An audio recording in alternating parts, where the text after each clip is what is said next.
All right, lesson number 6, the follow-up. This whole section is dedicated to follow-up emails. Studies have shown that 92% of salespeople give up after 4 no's, but 80% of prospects say no 4 times before they buy. So I think people are giving up a little too early at the end of the day. Keep the follow-up going. How often would you say? My rule is I stop at 3, right? I just don't like to annoy people. I try not to sell too hard. So my general rule is 3. Stelly after says 6, especially if you have no relationship with that prospect. If you do, he says infinite. Do not stop.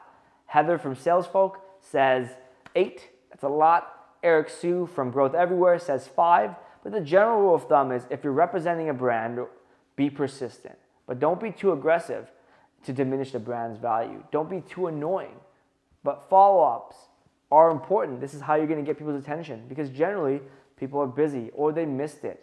And I don't know about you, but like emails slip through the cracks every single day. And I also am not just working to send emails. I'm doing other things. I have real things to do in my life, as your prospects do as well. So follow-ups will help you penetrate that person.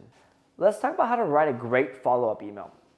First and foremost, assume the person is busy, not ignoring you.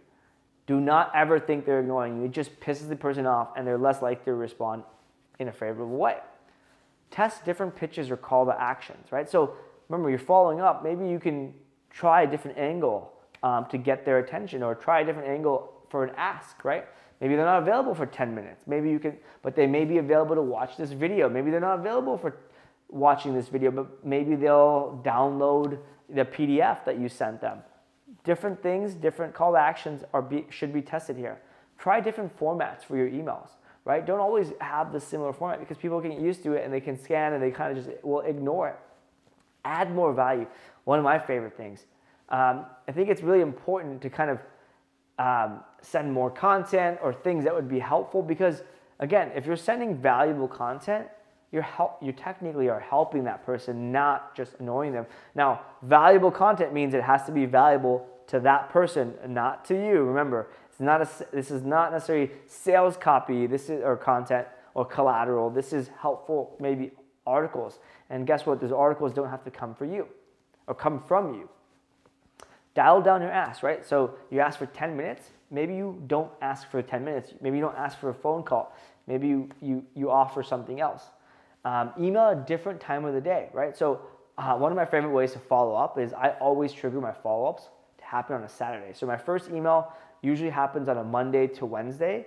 I wait a couple of days and I email them on a Saturday or Sunday, and bam. Why? Because on Saturday I've got a lot less emails to take a look at. Most of the time, your inbox, again, depending on the type of people you're emailing. If you're interviewing entrepreneurs or whatnot, they like to kind of get their inbox cleared throughout the day or in the morning, and then they go about, their inbox is kind of empty throughout the day, so they go about checking it. So maybe you don't send them in the morning, you send it in the evening or on a Saturday where it's less likely. Avoid filler expressions. This is my biggest pet peeve.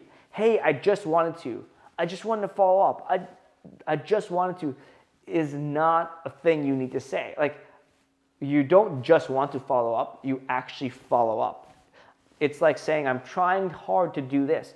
You don't try to do something, you usually do something, right? Especially when you write it down, because I'm trying to reach you is obvious when you email them again. That's kind of what the point of that email is in the first place. So don't say filler stuff. And don't be gimmicky, right? Yes, you might get some success in the short run. Yes, it might work for a few days. It might work for a while, but when it stops working, you can get burned really, really bad. This is a great way to piss people off, get your email banned, and really get your brand and yourself in a lot of trouble in the long run. And make it funny.